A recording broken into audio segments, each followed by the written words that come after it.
Assalamualaikum warahmatullahi wabarakatuh. Apa kabar adik-adik? Selamat siang. Semoga dalam keadaan sehat walafiat ya. Adik-adik, sebelum memulai pelajaran, dipermohonkan untuk mengisi absen terlebih dahulu. Linknya sudah Bapak kirim di Google Classroom ya, dan grup WA. Selesai mengisi absen, tolong simak video dari Bapak ini. Semoga video ini jelas dan kalian bisa mengerti tentang penyajian data. Nah, untuk hari ini materi yang akan Bapak terangkan adalah tentang penyajian data. Minggu lalu Bapak telah memberikan sepenggal, dua penggal penyajian data di Google Classroom. Dan ini akan kita kaji ulang lagi. Semoga anak-anak atau adik-adik akan mengerti. Penyajian data, yang pertama kita harus mengenal data dulu, dan kita harus mengetahui pengertian data terlebih dahulu. Data berasal dari bahasa Inggris kata majemuk, datum, yang berarti datum. Datum adalah keterangan atau informasi yang diperoleh dari suatu objek atau kejadian narasumber. Sedangkan data bagian dari datum. Dan lanjut kita ke cara mengumpulkan data. Cara mengumpulkan data ada 3 cara. Yang pertama ada wawancara, kuesioner atau angket, observasi atau pengamatan. Wawancara adalah cara mengumpulkan data dengan mengajukan pertanyaan secara langsung kepada narasumber. Kuesioner atau angket. Kuesioner adalah cara mengumpulkan data dengan mengirim daftar pertanyaan kepada narasumber. Kuesioner ini berguna terhadap narasumber yang sangat banyak. Observasi atau pengamatan, cara mengumpulkan data dengan mengamati objek atau kejadian. Pengamatan ini sama saja seperti penelitian. Jenis data, ada 2 jenis data. Yang pertama ada data primer, data yang diperoleh secara langsung dari sumbernya, dan data sekunder, data yang diperoleh secara tidak langsung. Contoh data primer adalah dengan melakukan wawancara langsung kepada narasumber. Contoh data sekunder adalah untuk mengetahui jumlah penduduk yang bersekolah. Kita dapat memperoleh data melalui pendidikan. Nah, sekarang kita ke penyajian datanya. Sekumpulan data dapat disajikan dengan 2 cara, yaitu dengan tabel dan diagram. Yang pertama, kita akan menyajikan data dalam bentuk tabel. Tabel itu terdiri dari, ada 3 tabel di penyajian data ini. Yang pertama, tabel baris kolom, tabel kontingensi, dan tabel distribusi. Di sini kita memulai dengan tabel baris kolom. Tabel baris kolom digunakan untuk data yang terdiri dari beberapa baris dan 1 kolom. Contoh, berikut data jumlah panen di Kecamatan Mulia dari tahun 2013 dan sampai 2018. Bisa kita lihat tabelnya di sini. Jumlahnya dalam bentuk ton. Tahun 2013 Kecamatan Mulia mendapatkan 2 ton. Tahun 2014 Kecamatan Mulia panen sebanyak 2,2 ton. Tahun 2015 Kecamatan Mulia mendapat panen 2,4 ton. Di sini mengalami kenaikan dari 2013 dan 2015. Tahun 2016 Kecamatan Mulia mendapat 2 ton. Di sini dari 2015 mengalami penurunan ke 2 ton. Ke 2016 menjadi 2 ton. Tahun 2017 mengalami kenaikan lagi, menaik pesat menjadi 2,6 ton. Tahun 2018 mengalami kenaikan lagi menjadi 3 ton. Selanjutnya ada tabel kontingensi. Tabel ini digunakan untuk data yang lebih dari 1 kolom. Di sini ada contoh data siswa kelas 7 berdasarkan jenis kelamin. Baris pertama kelas dan jenis kelamin, baris kedua ada laki-laki, dan baris ketiga ada perempuan. Kelas 7A, laki-lakinya berjumlah 18, perempuannya berjumlah 14. Kelas 7B, laki-lakinya berjumlah 15, perempuannya berjumlah 17. Kelas 7C, laki-lakinya berjumlah 16 dan perempuannya berjumlah 16. Kelas 7D, laki-lakinya berjumlah 20 dan perempuannya berjumlah 12. Kelas 7E, laki-lakinya berjumlah 14 dan perempuannya berjumlah 18. Jumlah semuanya rata-rata setiap kelas berjumlah 32 siswa. Terakhir ada tabel distribusi, digunakan untuk data yang dibagi menjadi beberapa kelompok. Di sini ada contohnya, ada data nilai ulangan matematika kelas 7A. Di baris pertama ada nilai dan baris kedua ada jumlah. 31 sampai 40 ini bisa disebut juga interval. Interval 31 40 jumlah siswa yang mendapat nilai segitu adalah dua orang. Nilai 41 sampai 50 jumlah yang mendapatkannya ada 4 orang. Nilai 51 sampai 60 yang mendapatkannya ada 6 orang. Nilai 61 sampai 70 jumlah mendapatkannya ada 10 orang. Nilai 71 sampai 80 yang mendapatkannya ada 5 orang. 81 sampai 90 yang mendapatkannya ada 3 orang, dan 91 sampai nilai 100 yang mendapatkannya hanya 2 orang. Total siswa semuanya ada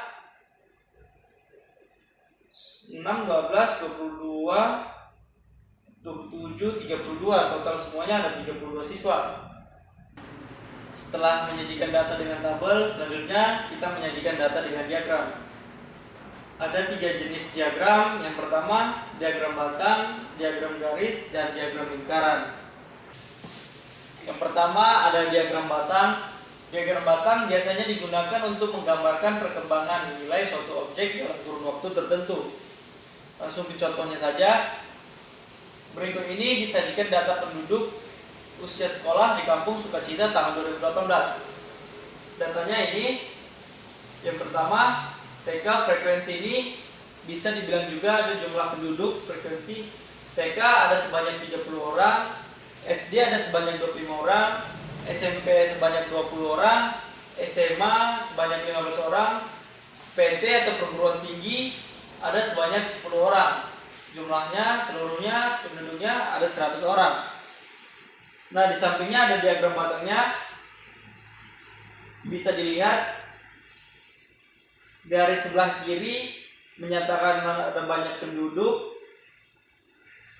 Garis bawahnya untuk menyatakan jenjang pendidikannya. Bisa dilihat gambarnya, bisa dan dipahami oleh adik-adik sendiri.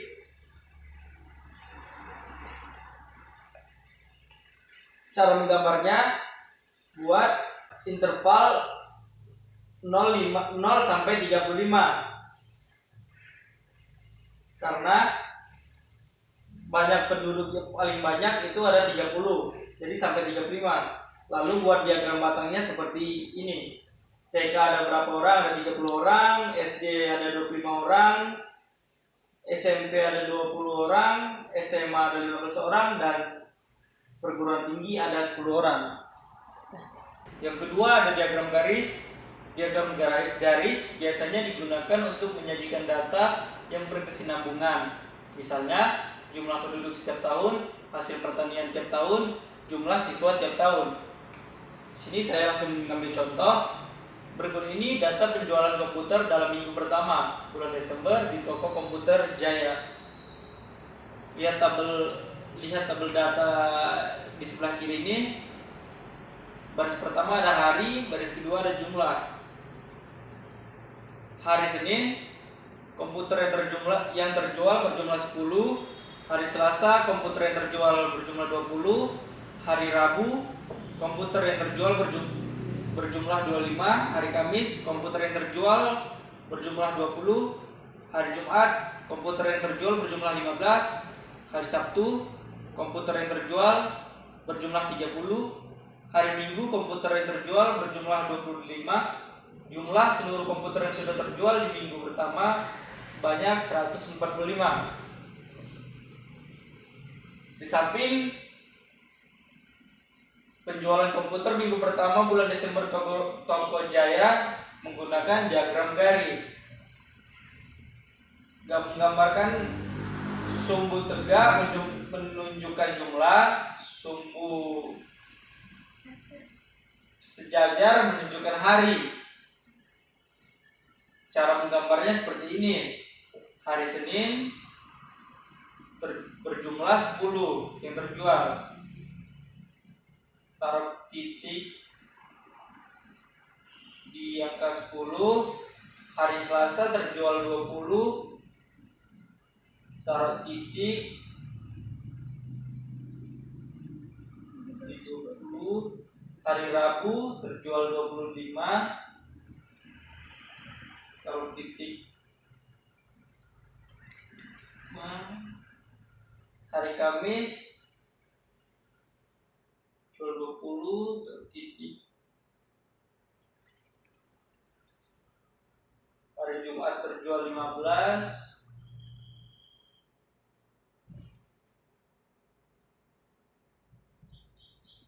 Sabtu terjual 30.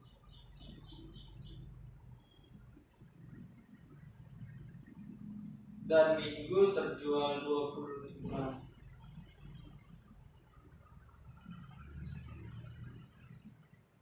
Nah, cara menarik garisnya tinggal hubungkan garisnya dari titik lain ke titik lainnya seperti ini.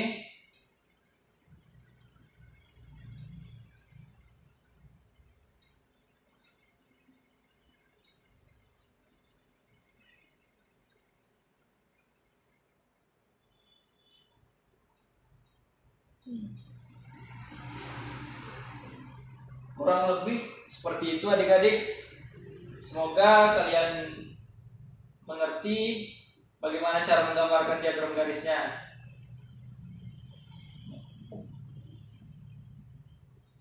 Oke. Terakhir ada diagram lingkaran. Diagram lingkaran adalah penyajian data dengan menggunakan gambar yang berbentuk lingkaran. Juring-juring lingkaran menunjukkan bagian-bagian atau presentasi dari jumlah keseluruhan data. Jadi tiap juru lingkaran dapat dinyatakan dalam bentuk presentasi ataupun dalam bentuk besar sudut pusat. Jika juring dinyatakan dalam persen, maka untuk satu lingkaran penuh adalah 100%. Dan jika setiap juring dinyatakan dalam derajat, maka besarnya sudut dalam satu lingkaran penuh adalah 360 derajat. Sebelum kita menyajikan data dalam diagram lingkaran, terlebih dahulu kita cari sudut pusat juring yang mewakili masing-masing data, yaitu dengan menggunakan rumus seperti ini, di mana rumusnya sudut X sama dengan Fx per sigma F kali 360 derajat. Keterangannya, sudut X menyatakan sudut pusat data, Fx menyatakan frekuensi data, sigma F menyatakan frekuensi keseluruhan. Untuk menghitung presentasi data kita menggunakan rumus di bawah ini. Presentasi data sama dengan F data per sigma F kali 100%. Langsung saja ke contoh. Berikut ini disajikan data penduduk usia sekolah di Kampung Sukacita tahun 2018. Bisa lihat tabelnya, moga-moga kelihatan. Yang pertama, TK frekuensinya 30, presentasinya 30%. SD frekuensinya 25, presentasinya 25%. SMP frekuensinya 20, presentasinya 20%. SMA frekuensinya 5, presentasinya 5%. Perguruan tinggi frekuensinya 10, presentasinya 10%. Jumlah frekuensi 100, jumlah presentasinya 100%. Nah, untuk mencari sudut pusatnya, kita menggunakan rumus seperti di atas ini. Kita cari sudut pusat dari TK.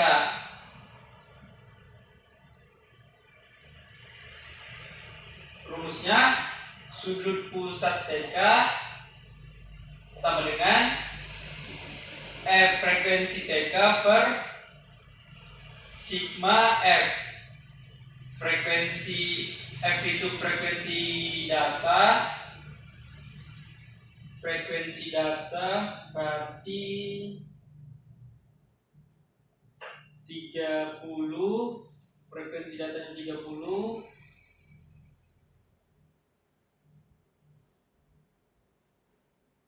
per frekuensi keseluruhannya 100%, 100% dikali 360 sama dengan, nah tinggal dikalikan saja. Sini nolnya hilang 1, di sini nolnya hilang 1, tinggal coret nolnya, langsung 3 kali 36 dikotret aja boleh sama adik-adik. 36 dikali 3 8 1 9 10 108 sama dengan hasilnya sudut pusatnya 108 derajat.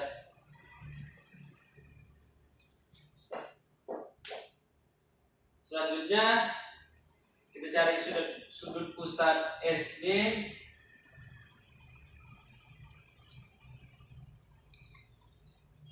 Sama dengan frekuensi SD per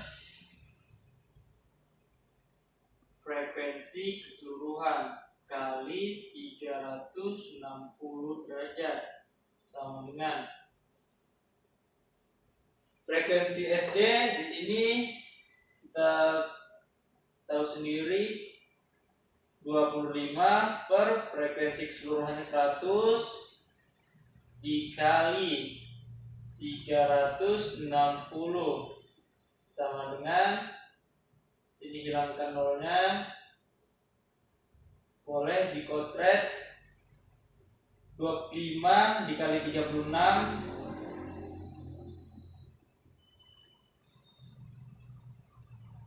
5 kali 6 30 3 15 7 0 1 900. 25 kali 36 hasilnya 900, lalu 900 dibagi 10. 900 dibagi 10 hasilnya 90. Ini sudah menjadi 900. Terus 900 dibagi 10. Coret saja 90 dibagi 1 hasilnya 90 derajat. Begitu juga untuk seterusnya mencari sudut pusat dari data SMP, SMA, dan perguruan tinggi. Mungkin segitu saja untuk penyajian data. Lebih dan kurangnya Bapak minta maaf karena Bapak juga seperti kalian masih tahap pembelajaran. Semoga kalian bisa mengerti dengan penjelasan Bapak tadi. Terima kasih untuk perhatiannya. Wabillahi taufiq wal hidayah. Wassalamualaikum warahmatullahi wabarakatuh.